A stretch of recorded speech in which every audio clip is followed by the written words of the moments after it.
Welcome back to Season 4. I'm Robert Namoski, proprietor of Ultimate Jiu-Jitsu and the Coaching College. And I'm Chris Kaladikis from Maximum Education. And Rob, we are back today in our season of well-being. And today we're going to be talking about rapport in schools. But before we get into that, guys, I was recommended this by one of my students. Yes. Apparently they did the like, sharing and subscribing earlier on in the video. Oh, really? Is that what they said? That's what they said. One of my best students in my enterprise computing class, he said it. So I'm going to give it a crack today. If you like what we're doing and you want to support us, please like, share, subscribe. We'll be very appreciated. So we're throwing it out there. So thank you very much for that. And we'll see how that affects our data. But we are in health and wellbeing season. And what we're going to talk about today, and you may think the shirt I'm wearing is very random, my Super Mario. Oh, nice. Yes, it's got my Mario on. And the reason being... Be the best version of yourself. That's nice. right, 100%, okay? Because in today's episode, we're going to be talking about rapport and how important it is rapport in school. And rapport, I find, is like almost your opening to mental health and things like that. You know, it gets conversations going and helps create a safe environment. So I think it's the bread and butter of both of our teaching, isn't it, Rob? It's the bread and butter of humanity. Yeah. I mean, like we've said before, humans, we love to interact. Yeah. Some people say, oh, no, I'm alone, but you've still got human interaction. And what makes quality human interaction is rapport. Now, we're not just talking rapport just with students, with fellow teachers as well, fellow co-workers, even, you know, the cleaner as well. Yeah. You know, putting a smile on his face. Yeah, and we even mentioned it in our intro video to this season, the importance of having social health. And us, especially in the actual classroom environment, we take a bit of that responsibility there because we classroom manage and obviously support everyone in there. But if I can even just speak from my own experiences with teachers, one of the nicest things Year 12s have said to me is that I'm approachable. And that means a lot to me, especially in the realm of well-being, because a lot does happen in high schools. People are lost. They're going through tough things in life. But to know that you're a person there that can be approached and bring needs to, and even if it's just they let you know and you refer to somewhere else, okay, you're a support for them. So rapport is so important. And then, as you just said too, where rapport is important for our peers. You know, we're humans as well, and we've got all our life struggles right now. Well, we started this podcast with good rapport in the playground. 100%. Yeah, so, too good. So it ended up with what we have here. But then, how do we build rapport? In your experience, for example, especially with students, does it take time, or do certain personality of students gel well with certain personality of teachers? Oh, look, you already alluded to very important things there. It does and can take time pending the student and the scenario too. And also certain students and teachers are going to gel better than others, 100%. But coming back to my Mario t-shirt, you know, this is going to be the whole crux of the episode now. But I'm a computers teacher, and I find my way of connecting with students in very much so is through my own history with what got me motivated in technology, which was gaming. It all started with gaming for me. And that is a connection point still with students today. Like all week, I've been talking about the Switch 2 and its price and the games coming out, you know, and that builds rapport. Could you explain to the layman like myself, what is the Switch 2? What is the Switch 2? Oh my gosh. There's a company called Nintendo. Yeah. And Nintendo make gaming consoles. Okay. And Nintendo currently have out their console, the Nintendo Switch. So it's a Nintendo. Then he went to Switch. Yeah, and it's what happened to Atari? Well, Atari was a big part of the video game depression that occurred in the 1980s. Leave me alone. Hey, don't mess with Pac-Man. Okay, we'll have a whole lesson on video game history. Okay, that's very educational there. But essentially, it's a gaming console, and Nintendo just announced it last week, and it's an exuberant price. And then with all the tariff talk in the world, it sounds like it could even be higher in price. So it's been a big talking point, but it always brings me back to like interaction with gaming technology. That's what was my first understanding of computing technology, and kind of led to my own pathway. And it's funny because then in class, that's what I used to build connections, but then we can always go back to what games are interesting. And also the kids, the games they play, you've played. Yeah, that's it. You know, they're playing newer versions and they're playing what stuff that I haven't, but I can always go back to that. And it's funny because then they'll also say, oh, you know, my dad played that game too. So it's obviously conversations that happen at home. That's my hook. But then there are students out there that are into like soccer and NRL, and that's not my strength area. But there's other teachers in the school that connect with them and often are their coaches. And then you go through multiple areas of connection with students. I like more of a personal connection and just talking to them. So if I can just start a conversation, get them comfortable with me. And when you talk to a student, make sure you listen. Yeah, You have to, and students, people know if you're not listening. So if anyone's talking to you, I sometimes turn the head away. I listen a little better, and I really try and not just hear what they're saying, get a feel of what they're trying to tell me. And then I try and build that rapport with them, because in the classroom your lesson is set. There's a certain amount of material you need to get through. You're aiming, say, for example, finishing the content, getting them ready for an exam, etc., etc. But then you get little bits of cracks that happen with students as you're presenting that, and then that opens the door for a conversation. Yeah. So I remember I had one particular student. I know he's having a hard time. He's quite young, and he just stopped answering his questions in his maths test and just left the rest of it blank. And I went and spoke to him, and I went, look, I'm really proud of you. Those 2 pages were phenomenal, absolutely phenomenal. Like when I mark the exam, I don't particularly see who the student is. I open the page, and whatever is there, we tick, put the mark at the bottom, and then the rest of it went blank. And I sat down, had a chat to him about it. And I think due to the stress that he was having outside of his life, he stopped the exam short. And then I opened the exam in front of him. We had a nice chat about it. I showed him what I was very happy with, and explained to him that the work he's been doing this term has led to him being able to answer these 2 pages. Yeah. And then in future, that we'll look at just doing the whole test paper. Yeah. And it went from tears to this kid's shoulders lifting up, getting that sense of pride. And then off he goes into the rest of the world. So that was a big win for me this term. Yeah. I'd say now, even if, for example, not much goes on in the classroom, say he comes in, does his work, leaves, because there are other kids there. God willing, I'll have him again in year 8 and year 9. You've opened that door for that rapport. You've established that relationship. And I like a few things you highlight in that story too, because firstly, because you knew that kid, you could tell something was wrong, okay, just by looking at his exam. And then that enabled you just to scratch a bit beneath the surface, okay, by sitting him down with you. You were able to talk and then pick up, okay, something's not right at home. And you gave him a voice, okay? And sometimes, especially in the teenage area, and obviously we're all parents and we all love our kids, but that is sometimes the time they're at their most clashing with their parents too. And so having a mentor outside your family or someone you can have faith in talking to can be of a great support. And obviously that's led to some success, hasn't it? Yeah, that's why teaching is the best job. Yeah. You ask any teacher, everyone's got a story like this, and even better. Yeah. It solves a lot of your problems, and just it is very community building, and you can tell with students too if there's a rapport established within classes. And look, as I said, what that looks like in every class will be very different. Okay, my class is kind of a bit more chatty.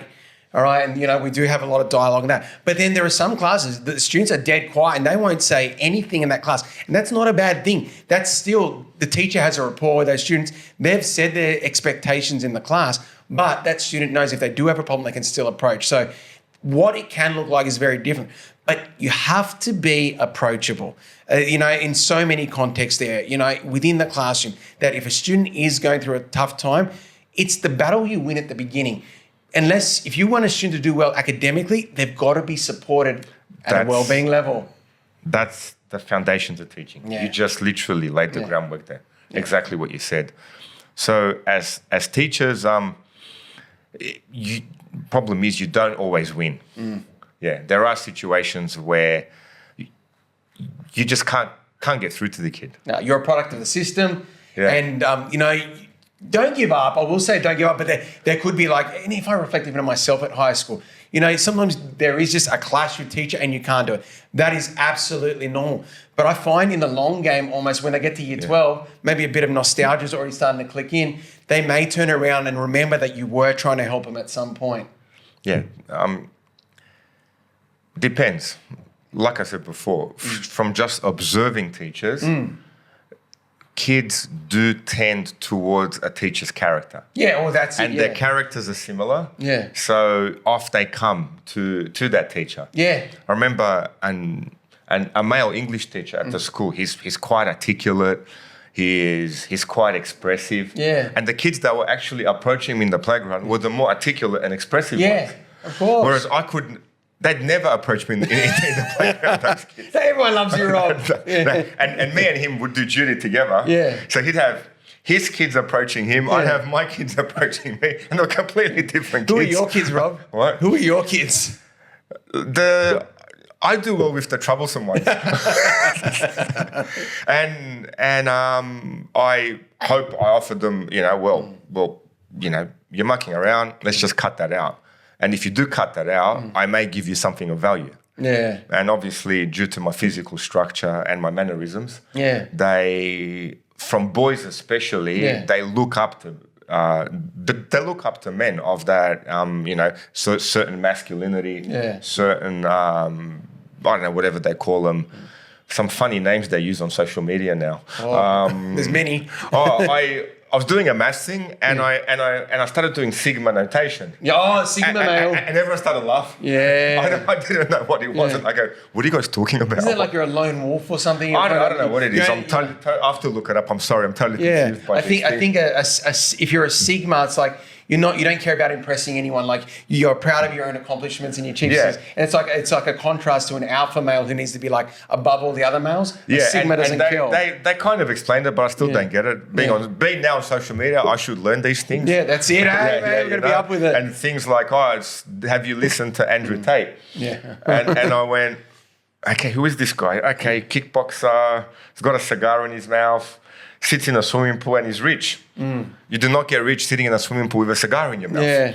I'm assuming he's done other businesses that have put him there. And congratulations, good on him. Yeah. Love to have you on the podcast, Mr. Andrew Tate. That could be a controversial one, Rob. Could it? Might be convicted in a few countries. I don't know. Things, I'd have a debate with him, no problem. Yeah. But this is the thing where kids are influenced by.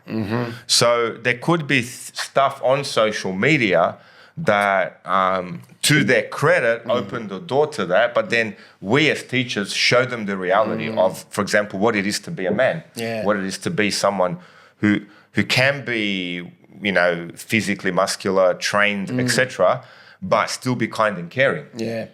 And this is where the kids need to see that. It's not all social media clicks and likes. Yeah, that's actually good that you pointed that out at the end. It's true because we are a role model there. And we've mentioned it before in previous videos that they're getting a lot of social media influence. And then, these people online that they are seeing as a source of information and are connecting with them. And that can be the challenge then if we don't have good rapport with these young people and they're clashing with their parents, well, they are going to look to other sources of information for guidance. But while some things they say are good, some things they could say could not be good and not good for a young person to hear. But that's us as teachers to show them. Yeah, Great. I like you said that. Now, look, we are the teachers. We teach them. Yeah. So when it comes to, say, social media influencers, we show them what they're showing is positive.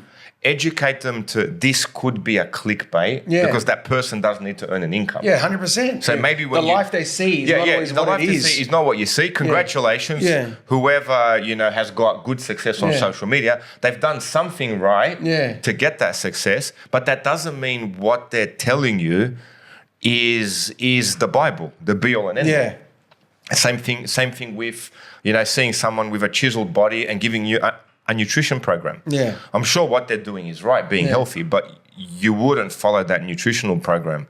So this is us as teachers, and through that social media content, you build that rapport. Yeah. And then they look at you as someone real. Yeah, well, that's it, because you know who they're talking about. You're having that dialogue with them. I'm getting a sudden urge to do an episode in a pool with cigars. Can we do this, Kate? I don't know. I'm just wondering if that's possible at some point. Once we hit 2 million likes, we'll get there. We'll get the cigars We'll get there following. Hey, we'll pump you up a bit more. That's all right. I'll get into it. Now that I know my nutrition. Nah, that's all fake. But what you were saying too, actually, I want to jump back to when you said that the students you connect to can sometimes be they're a bit cheekier students. Because it's funny, I was talking about the topic of this episode today at work, and one of the staff members, and I will shout out to him because he did give me some good ideas for this episode, it was Dimitri.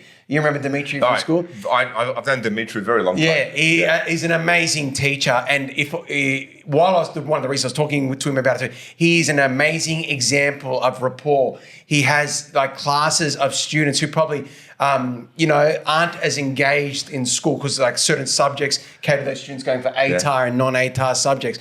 But he just does wonders with these students, telling them, real stories about life, what you're going to be heading into after high school and, really getting the truth. And you walk past his class sometimes and it's almost like, traditional class, students at destiny. Yeah. No, it's almost like there's a circle around the students are gathered and eager to hear his opinion and, and what he's went through. And so just this fantastic, example of rapport and great role model there for the students too. It's really nice to see. And thank you very much for your input in today's episode, Dimitri. So that's it. Definitely. It's just amazing.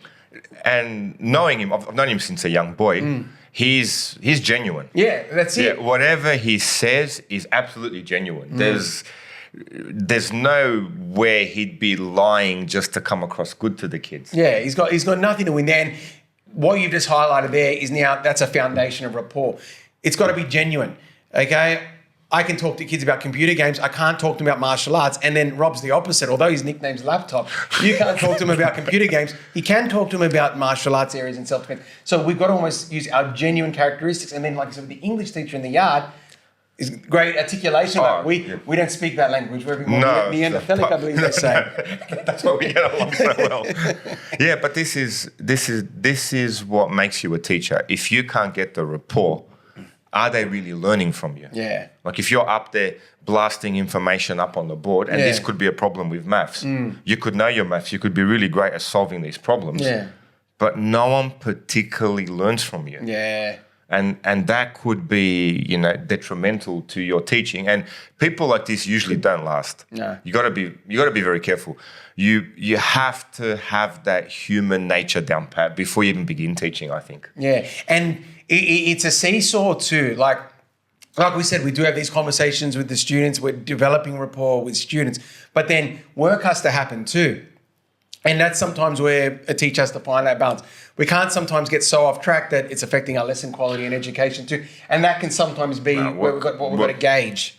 Work happens first. Yeah. From what I've seen in my experiences as a teacher, your work, the work you put up, and their learning from you is the fundamental thing that opens it up for you to have that conversation and build a rapport. Yeah. And if you do get that down, like you've just said, and a student's in your class and you do have the rapport, if they are chatting at the back of the room and you're trying to teach, all you got to do is look at them and let them know that you're trying to teach, and they'll respond because they feel bad because you have developed that relationship of rapport. But you have to respond. And you have to follow through. You'll lose the rapport.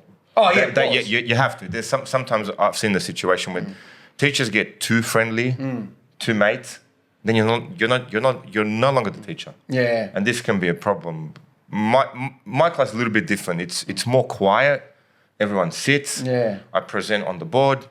I show them the examples, the theory of the work that we're doing in maths. Then they all get to practice. As they're practicing, I look for cracks that are happening, quiet conversations with the student, putting the examples back up on the board, and I let the conversation flow. But if a student is disruptive, I do come down on them harsh. Yeah. Like it's almost can get a little overwhelming for them because I've put so much effort into this lesson and you're disrupting me, you're disrupting everyone else, and then things get serious. But what the student realizes when they walk into the classroom the next day, it's a fresh start. Yeah. I don't give them any attitude. Oh, how you been? I ask them something about their day. And you can almost see sometimes they get a little bit taken back by it. Oh, this scary looking teacher hates me. Yeah. And then all of a sudden, not particularly, did you get the work done for me? Yeah. Et cetera, et cetera. And then I can build a rapport with them. Yeah. But they know and realize there's a certain line you cannot cross. You cannot cross. Doesn't matter how good our rapport is. Doesn't matter how friendly you think we are. If you disrupt the class, you cross that line, there are consequences. Yeah. And then when you do come back from those consequences, you get a fresh start. Yeah. Oh, that's an excellent point there, Rob. Like, yes, we do want to win them over. We do want to be friends with our students. But there has to be established lines, consistent consequences in place. And oddly enough, it is respected. Obviously, in your first few lessons, students might test and might not fully understand. Like you said, that student was surprised at first because they probably haven't seen it then. But they get it now. They know where the line is. Sir treats me with respect. He teaches me in class. You set up excellent lessons. I cannot do this, this, and this because then that interrupts the lesson. That's the line. Because I cross the line, does it mean Sir doesn't like me anymore? No. Again, you still care about them. You're still going, and then it's business as usual. But I'm waiting for them to cross that line. Yeah. It happens. I had a very, very young class, year 7 group, where this kid was oblivious to what I was asking him. Asked him to move to the front. You've had a few challenges with these 7 classes, haven't you? This was good.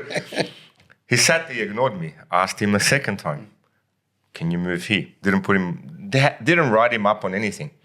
Third time, I didn't ask him nicely. Yeah. I really, really made it tense with him, where the room just went dead silent.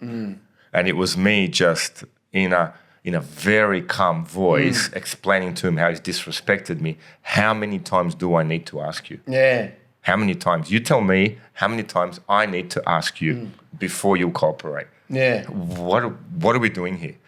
The kid actually broke down. Yeah. He still had to move to the front. He sat down. Okay. The next day, out in the playground, I walk past. You feel his body tense. I go, "Where's my high five?" Yeah. He hit me with a high five, and then you feel him just relax. Yeah. And then diffused it. And then it was a girl in class. I asked her to move. Okay, can you move to the front for me? She's already there, I'm guessing. No. And he went, "You better move now." So the kids know, it's fun, it's jokes. Yeah. But when things get serious, okay, I'm the teacher. Yeah. And it's my responsibility to make sure that all of you learn. But there can be situations where, especially for young teachers, call someone in, remove them out of the classroom. Yeah. And that has to happen. The hierarchy needs to support young teachers in their development. I was going to just quickly say too, with that story you just told too, that's actually excellent classroom behavior too, because for your mannerism and tone to have so much impact, it means you don't use it much, which is the way it should be. That, you've got to conserve your tools. I'm going off on a tangent of classroom behavior.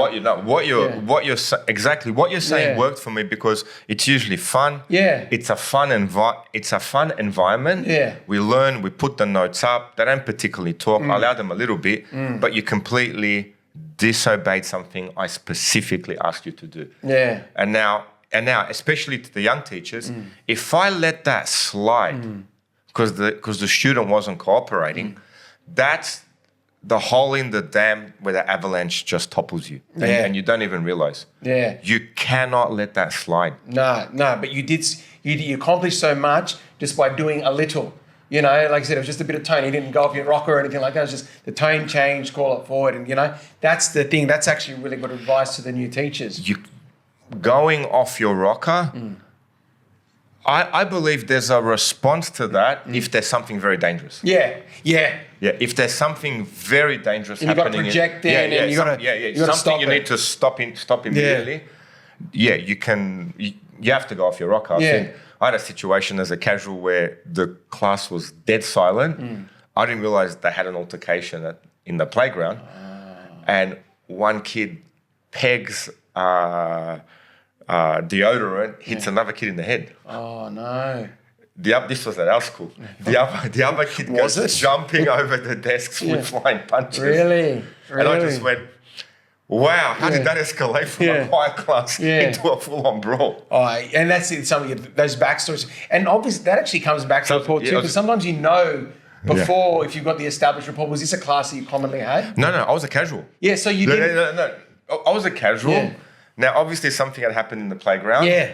And the kid that launched at the kid that threw the deodorant can wasn't the kid that threw it. Yeah. There were 3 kids at the back. This kid launched themselves. I sat the 2 that were rumbling, sat them in the corner, gave them a traditional timeout until the teacher came in, the teacher of well-being, like yourself, Nathan. And he knew exactly what went on. Yeah. The well-being teacher that's in charge of that year group knows. Yeah. So as a casual teacher, situation was the students were removed. I didn't physically touch them. That's when you need that good, serious, okay, I'm really, really upset now with what's going on.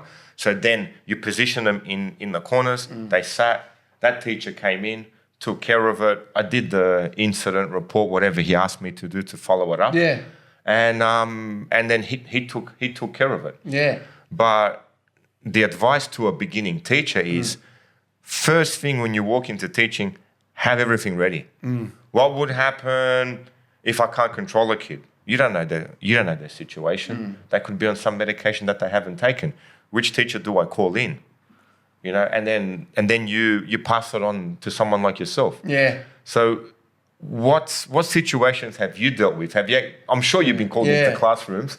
How do you handle that? Well, it's actually very dynamic when you're a leader of wellbeing, because there's a lot to it going on. And if you actually ask probably the staff in a school what they'd want of a leader of wellbeing, it's already to be very stern, very strict, consistent, and that, you know, that the students won't cross anyone in the school because they know the wellbeing coordinator will come out and ton of bricks. Unfortunately, it can't be that way. We really do have to be, as said before, someone that's approachable and a voice of reason that can be listened to. And like, you know, I've got a new year group this year, and I'm working on that right now. There's 180 new students in my year group, and I've got to build that relationship with them so that if something does happen, or even better yet, and this even goes back to the example we just used then, let's say you weren't the casual teacher in that class, but you were the existing teacher in that class. You probably would have found out something before it happened. And that's what I have to be for a whole year group. You know, in the playground all the time, talking to all the students, getting to know them so that I can kind of figure out what's going on and hopefully be preventative from bigger issues happening. And this can be a lot of things. A preventative issue could be stopping a fight before it happens. There's beef happening between the students. Some of the friends tell me, or just one of the students that's feeling that tension tells me. It could be as well, something's happened in the school and we need to know something. A student comes and tells you, you know, so you can kind of follow up and start following up on the data related to that. Or blessed are these students, the students that pick up that their friends are having a well-being issue or a mental health issue, and they come to you and they're like, look, something's happening. Can you check in with them?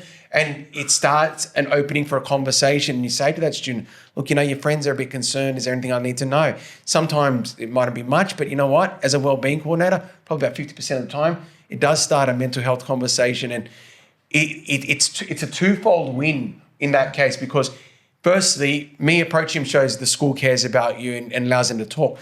But it means the world to those students that their friends cared enough to go to a teacher and say, can you check in on my friend and all that? And they've probably been trying to do it from their own angle too, but a student shouldn't take that responsibility on their own. So it lets that person who might be going through a tough time, you know, really feel supported by their peers and by a school. So, you know, it's just, you're on the street as a wellbeing coordinator. I'm in the yard all the time. There's students in hallways. I'm trying to learn them. And look, it does take a certain type of person to be a wellbeing coordinator, because going back to what you highlight, it's got to be genuine. You've got to want to know these kids. You got to want to know them. You got to want to know what's going on in their lives, and you want them to know that you want them to be at the school. You want them to be safe, and we've said this many times in the podcast before too.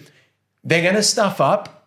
You're going to punish them, but we get on with our lives. It gets forgotten. You're young. You're a teenager.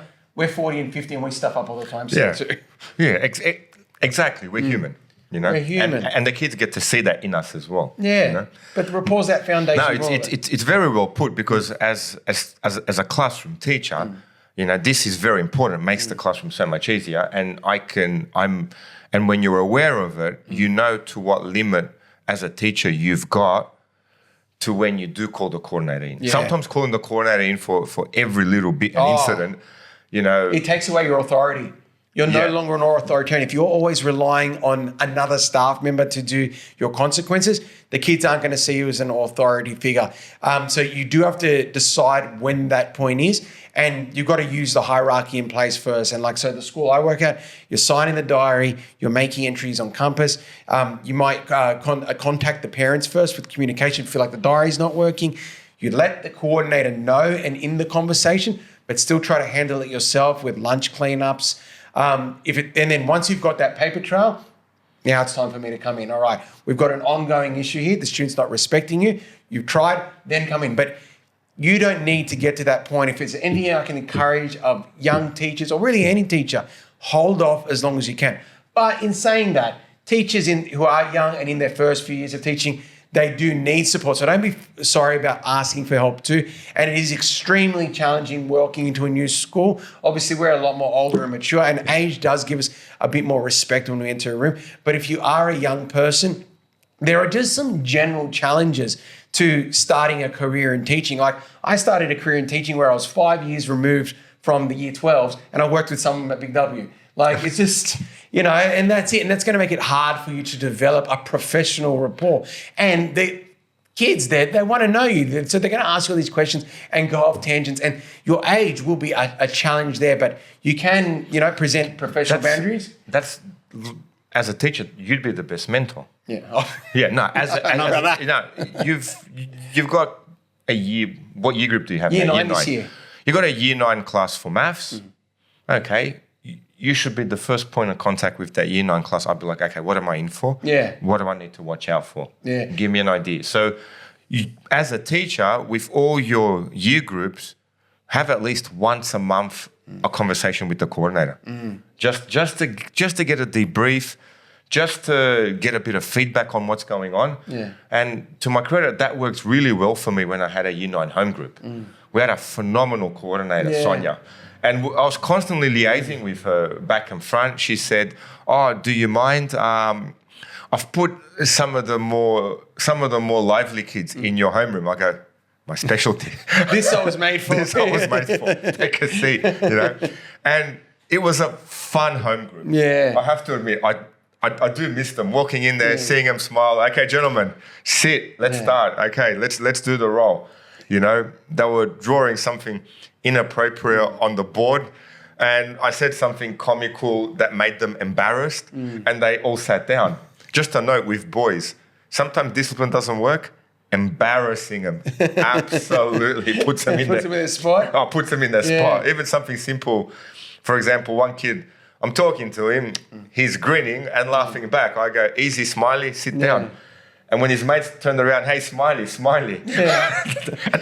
and I've probably done it to about 20 kids. Yeah. And every single time it's worked perfectly. Yeah. Because especially with boys, you can discipline them to a point, but then with their social interactions with the other boys, just a slight humiliation does a wonderful job. Might be the right kid with a bit of resilience. Yeah. If they're cheeky, they're the right kid. Yeah, that's right. They're the ones that work with. They're the right kid. The quiet kid is a different approach. Yeah. The quiet kid is usually sit down at eye level. Yeah. Don't stand down on them. No. So usually I like to roll the chair in, have a chat. Hey, how's your work going? Yeah. Especially in your homeroom. Homeroom's the time where I think the homeroom teacher is that middle point between the kids and the coordinator. Yeah. And actually, I'm really glad you actually brought up homeroom, because if I talk about my wellbeing roots, okay, homeroom was a foundation of all that. Just because it is, 15 to 20 minutes in the morning where you are just getting to know this class of, 25 to 30 students in some cases, but checking in on them. You're the first person to see them in the day. You're seeing how they arrive at school. You're already getting a sense for a bit of well-being. What's making them late? Do they look hungry this morning? Do they look tired this morning? And you're just having genuine conversations. And it's funny because I've actually I've always had very stellar homeroom teams, but, I can already see a few people on my team and like, wow, they'd be great in the well-being realm, just because you can see just how well they handle the actual homeroom. In fact, one of my homeroom teachers is a former wellbeing coordinator, and I'm just blessed to have him on the team because he's just a gun. He knows his class so well, and there are a few cheeky ones in there, but because he starts their day so right, the rest of the day they are fine. But because, they feel cared about by him, they respect him, and he's going out of his way to get to know him. But and it's actually up for debate right now too, like the requirement for homeroom, because like roles are all digital now, and it actually came up as a debate at our school. But it was voted that, for now we still do need homeroom. And I'll say that till the end, because it is just genuine time just for these students to get to know someone in the school. And the homeroom teacher doesn't need to be authoritarian, whereas the wellbeing coordinator kind of does at some point. They can be that first caring adult they see in the morning, and it's funny how much can be diagnosed or at least flagged just by seeing students and having a relationship with them. At the school I'm working now, St. Mary's and St. Mina's, homeroom is taken very seriously. Yeah. And you're the actual teacher that writes a homeroom report as well. Yeah. So you got to actually get to know them, keep an eye on them as they come in. We do our prayer at the beginning, mark the roll, and then you've got 20 minutes to actually let them see what their week is like. Yeah. And then once they're, open up their diaries, take a look at what they're studying, etc. Then you get the rest that slouch in, open up the computer, they're looking at something else, and then that opens up a conversation. Yeah. And not so much a conversation of, hey, why are you looking at that? What are you doing this week with your exams? It's more of a question, hey, how's your week been? What are you watching there? What is it, a soccer match? What's happening with the soccer match? Have you finished all your exams? Yeah. Yeah, it's just an entry into their world. Yeah. And you're 100% right, because you kind of see what they're doing in the homeroom too. And it also allows the homeroom teacher to kind of be in line with what's going on at the school at the moment. And sometimes the students appreciate that, this is coming up next week. Make sure you write that in your diary. Have you checked your emails yet? It's almost like, a semi-parent at school, they're helping them manage their day and, just getting organized too. But obviously most teachers have an experience in homeroom, but just understand its importance, and how important it is for you.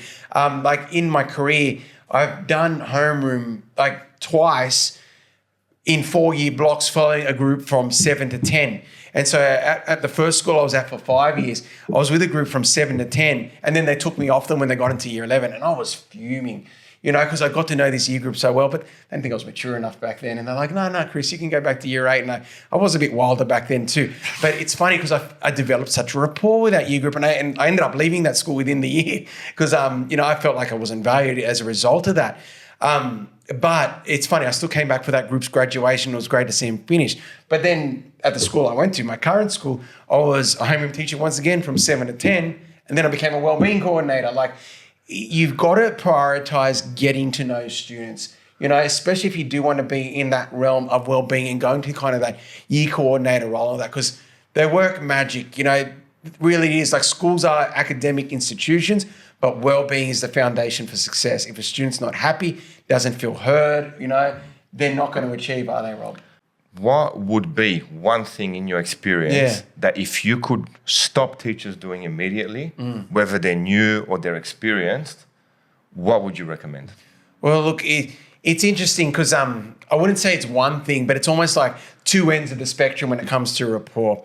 The first one is, and this is usually a challenge for a lot of the younger teachers, and even as I said, when I was a young teacher myself, when they come into school, and that's almost like you're too friendly, too much rapport, and sometimes the older students are purposely getting you off track, because it takes up lesson time on that. So that could be sometimes the most detrimental mistake in the realm of rapport, that the teaching and learning has to happen, and you've already made that very clear. That's got to be the crux of your class, and developing a rapport supports that. So don't get off track, don't be too friendly, because it can also lead to also discipline being hard there too, because then it's like an inconsistency. Oh, you're friendly, but now suddenly, you're not friendly and all that. So that's what I'd say to obviously the newer teachers, to be aware of the challenge.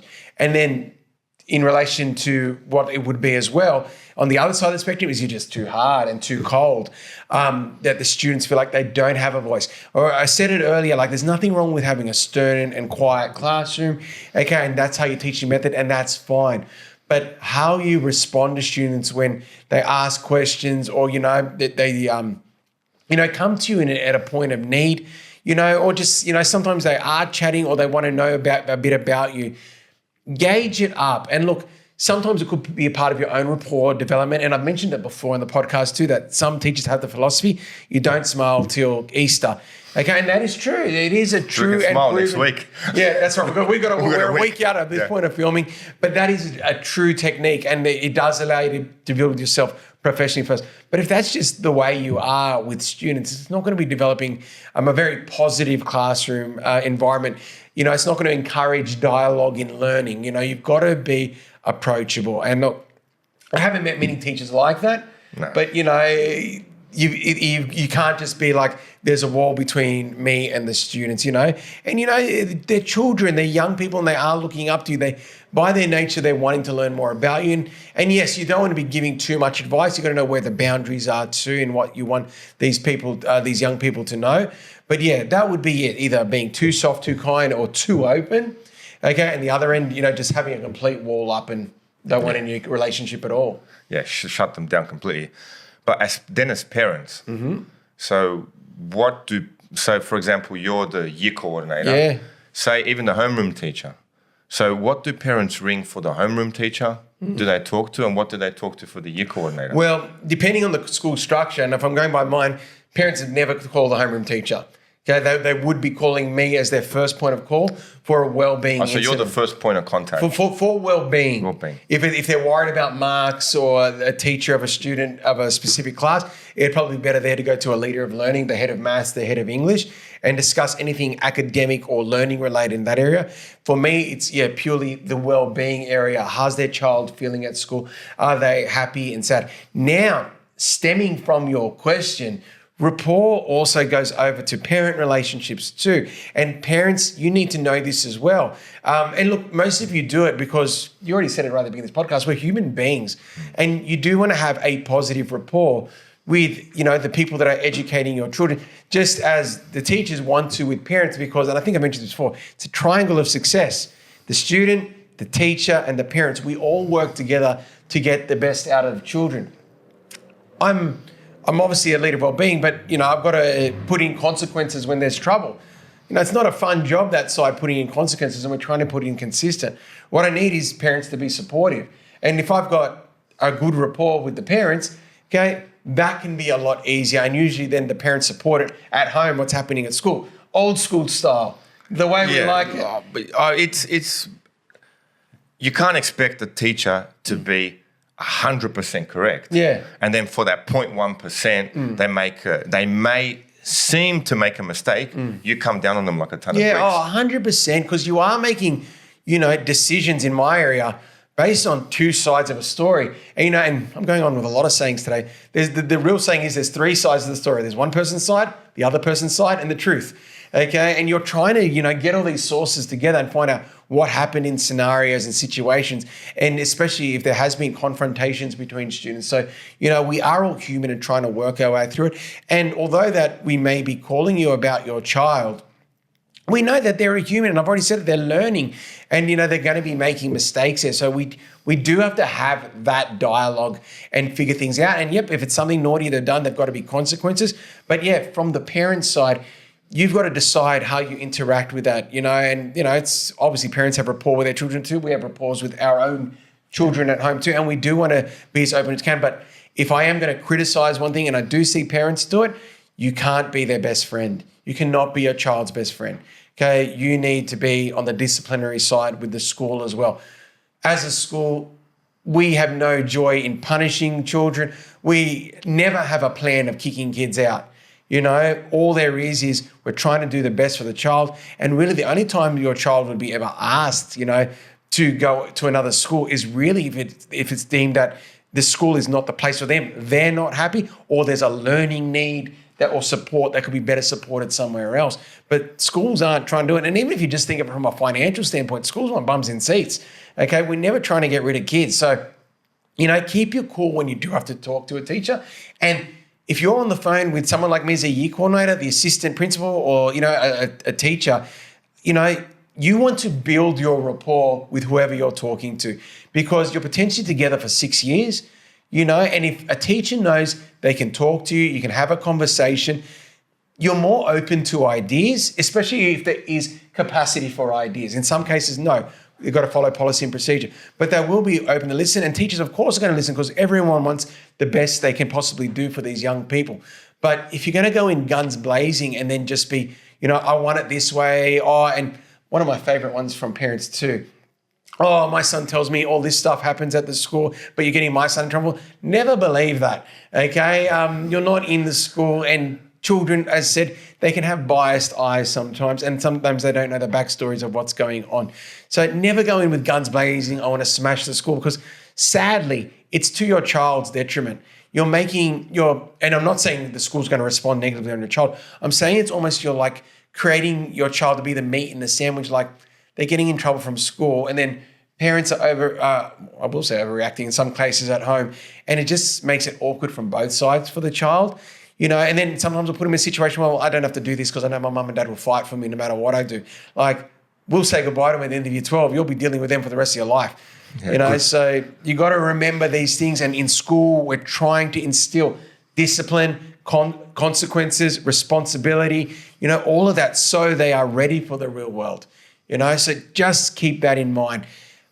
Like I said, I'm year 9 coordinator this year, and I'm getting to know people and getting to know families. So it's all a restart. But as I said, last year I was year 12 coordinator. I was with those families for 3 years since those students were year 10. Phone calls were lovely by the end of year 12 because it took time to develop that rapport, not just with the children, but with the parents and the families. And, it makes the graduation a very emotional day. Yeah, but as a parent, even if, say, something you think may be a little harsh for your child, as a parent, okay, whatever's happened, the student deals with the consequences, but as a parent, you come to the school and have an interview and express your concerns. To try and come in, and it's almost like, I'm going to topple the system. This is it. The system's not going to oppress my child. You will see, I will come and there'll be consequences when I get there. You are absolutely ruining your child's education. Look, there's no other way to put it. Teachers, I can honestly say, they're human. You will be labeled that parent, and then we say we're not biased. We try not to be. But then if you're the parent that's constantly screaming down, you're constantly coming to the school, there's always an issue, and you're overly aggressive, no one particularly wants to deal with that. And I've actually seen it in the tuition center. Every now and then, not so much lately, a student walks in, parents overbearing, there's a problem with this, there's a problem with this, there's a problem with this. And there's a constant string of problems. They're speaking to me quite assertively. And I just ask them one question and I go, how many times have you done this at the school?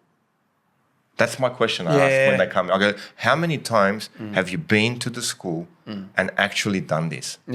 And I usually most of the time, I get a very, very quiet response. Because I'm hitting the nail on the head.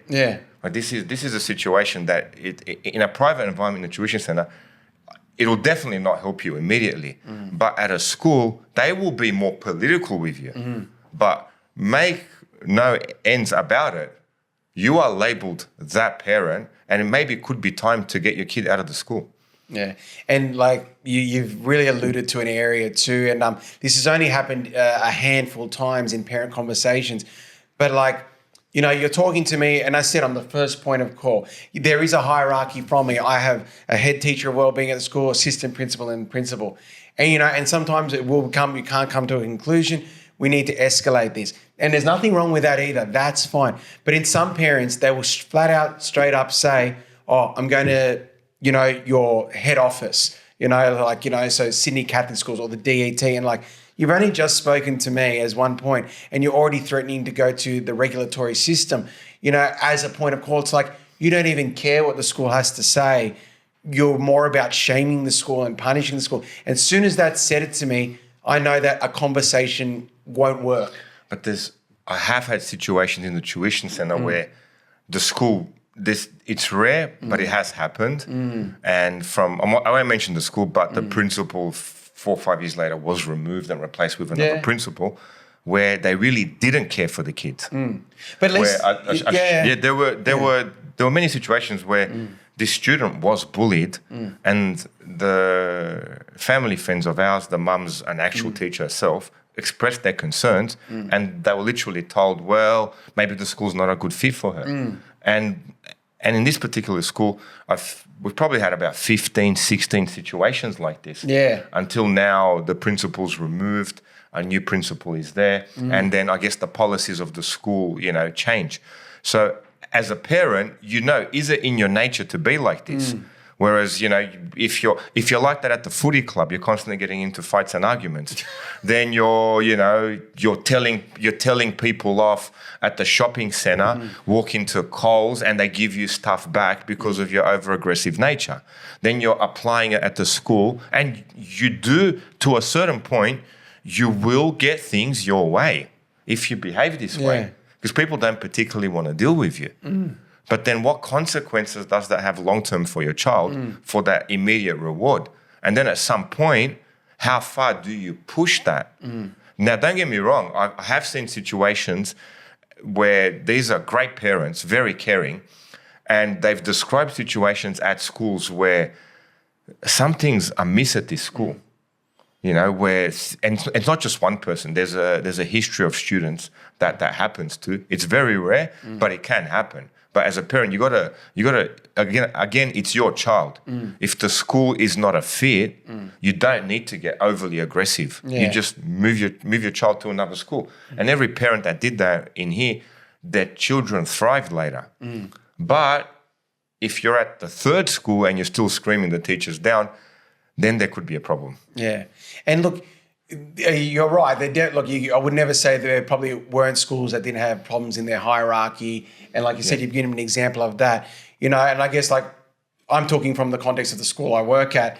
And that's right. It's a very good school. I work there personally. Yeah. It's a different scenario, and you can't get a history of that happening. Yeah, if anything, the data would tell you the exact opposite. Well-being is fantastic there. And with the conversations I was referring to, this is almost like it was their opening line. They've never even experienced anything before. It's never been an issue before. And you've mentioned too, parents will bat for their children. Nothing wrong with that. But have that face-to-face. Have that face-to-face. Don't blast someone over the phone. No. If there's a serious issue as a parent, okay, let's say you're the well-being teacher of my son. Something happened. He's giving me a completely different story. I do believe him. There's no point in blasting you on the phone. No. I'd ask, sir, please, I do want this situation explained to me a little clearer. Can I book and can I come in and see you? And I'd go, this is the story he's giving me. Have you got it on camera? Are there other kids that have witnessed it? Yeah, that's it. And that is all a part of the data collection there too. But going right back to rapport, it's contrast to the rapport long game. Okay, you should be having dialogue. You say your opinion, but if the school says this is the way it is, and if you respect the school and you're happy for your child to be there, you should accept that the school is trying to be consistent. Whether you think we're being too harsh, whether you think we didn't have the full story, okay, let us know your opinion. We'll document it. Phone calls are documented on central management systems. We will document that. And then if the next time you call with an issue, okay, well, you listened that first time. We talk again, and then maybe a pattern is starting to develop now. And maybe we did miss something, and the story can grow, but you're developing that rapport with the teacher. You have a grounds, you show that you do listen. And we've mentioned listening a few times with the building rapport. You've got to show, even as a parent, you're willing to listen to the school. And look, 99% of schools want the best for your children. Obviously I can't speak for every school, but you want to work with the teachers, and you've got to have faith in the school's policies. There's a reason schools' policies exist, and you might be arguing, thinking, oh, that policy doesn't matter, that haircut policy doesn't matter, that uniform policy doesn't. Well, yeah, it does, because, that school has a reason for having that policy. They pride themselves on preparing students for beyond school, for work, and looking like a professional. There are reasons, and that's probably the reason you want to send your child to that school. So work with the school and develop a positive rapport with your teachers. Yeah, have to. Or the school's not a fit for you. No way. Well, that's it. Yeah, that's it. There's no way of sugarcoating it. Yeah. But then what about rapport amongst teachers? Yeah, well, look, that's something that's very important. Very important, because you're in it together, aren't you? You spend a lot of the day as the only adult in the room, aren't you? Yeah, but it's nice having people in there in the trenches with you. Well, that's it, exactly. That's what I mean. So when you do get lunchtime and out of time, you often need to debrief. And building rapport with your staff is extremely important, because you're going through these days, and sometimes just to know a bit about what's going on in the school, whether it's just being on top of things like that, or as we said, for young teachers, but really it applies to all teachers, classroom management strategies, getting, different types of teaching techniques. Like you learn from each other, and, we've both been very blessed at working with great people, whether they're peers or our mentors. And, we both have them at both levels. Even still at our ages, we still have staff members we consider mentors. And, we want to stay that way right to the end of our careers, that we're always learning something new through peers who have a bit more experience than we do, or even just experience but in different areas, so we can grow with our own teaching practices. Like, you find the same there, Rob? Yeah, I'm quite a joking kind of person. You are, yes, you are. And I do like that banter. Yeah. And the school where we worked together, there was a lot of that, and it was fun. But I have to admit, the maths department was, it's banter central, isn't it? I was like the mafia. You step in with the mafia, with the maths department, and you are well protected. They had really a whole heap of very experienced teachers in there that, any mistakes you make were not covered up, were fixed, were implemented, changed, etc. And actually, I have to admit, did teach me how to be a classroom maths teacher. Yeah. I wouldn't say it taught me maths. I've had a lot of experience in that, but the ins and outs of classroom, maths teaching, interacting, listening to the head teacher, even though we're about the same age, she's probably a year younger, but the fact that she had that experience in and went, okay, I had a bit of tension with one of the teachers that was assisting me. And she went, nah, let it go. I think I mentioned in different previous, I watched this teacher that was very experienced. And I actually miss her in my classroom now. Yeah. Yeah, when I went in the other day, she ran up, gave me a hug. I go, man, we did some good work together. Yeah. But at the school I'm at now, at St. Mary's and St. Mina's, completely different model. Yeah. Where this is just everyone's in together. Yeah. Doesn't really feel like, there's a department. We're just in. Yeah, it's very community-based. Yeah, very community-based. And the staff room is everyone's in it together. Yeah. So if something's happening at the PE, we're there. If something's happening with the history excursion, someone goes on, we're there. So it's a different type of school, but still the same school, same teachers. Yeah. Because as teachers are teachers. So what that means is you ask them for help. No one will help you more than a teacher. Yeah, exactly. Especially when you ask. Yeah, and you did reference that point before about the maths department. Like, you already came from a background where you knew academics, you knew how to teach maths. Yeah, I had the advantage of maturity and having that high level of mathematics stepping in. But I had no idea what I was getting into stepping into a school. Yeah. That's different. There's a hierarchy, there's a structure, et cetera, et cetera. So it was a very fast learning curve for me. It was a very easy learning curve falling into such a good environment. And the skills I learned have served me really well at St. Mary's and St. Mina's. Going in there. But it's funny because, obviously you've got these 7 staff around you who said are very experienced, and it's almost like a bit of trial and error, emulating their techniques at first too. Like, this works for one teacher, but it might work for you or might not. Then the other teacher might give you advice, and it may or may not work for you. It was the maturity of just watching what they're doing. Yeah. And having that way, okay, this person is very, very good with the lower end maths kids. Yeah. What does he do? Yeah. And just literally watching his interactions and you learn. Yeah. You learn how to teach. Yeah. Not particularly, solving those maths equations. And now stepping into an independent school, you go, okay, this is a different type of learning now. Now all of a sudden your duty is a little bit more serious because it's all eyes on deck. When you go on excursions, okay, it's all more hands on deck. Yeah. And which has its benefits, I have to admit. Everyone gets to know everyone very fast, very quickly. Yeah. And you either fit in or you don't. Yeah. That's it, yeah. It's funny, because there was a bit of a change. And a lot of it is the size of the school too. You have to be hands on deck. And when someone's not there, well, someone else has to pick up the slack, don't they? Yeah, and there are casuals that are there, but then the advantage is the classroom sizes are smaller. Yeah. That interaction with the kids. Which supports rapport. Yeah, rapport. You can get to know them a little better. But every school has its advantages and disadvantages. But as a teacher, you are there to learn as well. Yeah. So if you're not learning, even say at 51 years old, I'm very grateful that I've got a very, very experienced teacher. We had him on the podcast. Listen to the episode. Yeah. Even to this day, watching him, the way he presents, there's certain ways he does things where I would never think of doing it that way. Yeah. And so, you open yourself up to learning as a teacher, which makes you a better communicator to be able to teach. Yeah. And I think that's what keeps us all fresh in the game. Yeah, no, that's excellent. And I couldn't agree more, And look, it's not even just for teaching. I think we've all got to have the approach that we're lifelong learners, and finding those mentors in life and guiding us in direction. And, what helps us develop those relationships and find them, trying to develop rapport. And if we can take anything away from this episode, it requires effort. Yeah, you've got to want to learn about people. But that's the whole point of being a teacher. Yeah. You were taught once, someone inspired you to be a teacher, now you're giving it back. Yeah. But you still have to be learning. Yeah, always. Yeah, there's no way out from that. Not just teaching, pick any career. Yeah. You can tell when you go to your local mechanic if he's not up to date. If he's there to just service the car and then that's it.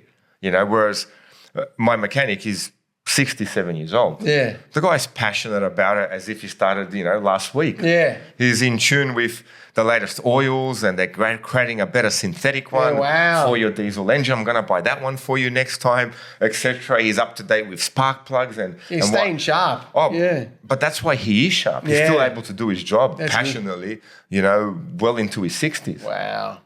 Oh, look, that's excellent. Look, do you think everyone's all report out there? Yes. Okay. Okay. Hopefully, I've been wanting to say this all episode. Yeah. Hopefully this episode helps us build our rapport with you, everyone. Yes, absolutely. So please like, share, subscribe. We really appreciate all the support that everyone's been giving us, and we are very grateful to God for it. Thank you. Thank you very much, everyone. I'm Chris Galadikis. And I'm Robert Namoski. Catch you later, everyone. See ya. We did it. I knew we'd have it. Easy one. I knew. As soon as you put the topic in, I've got you on this one. I knew exactly.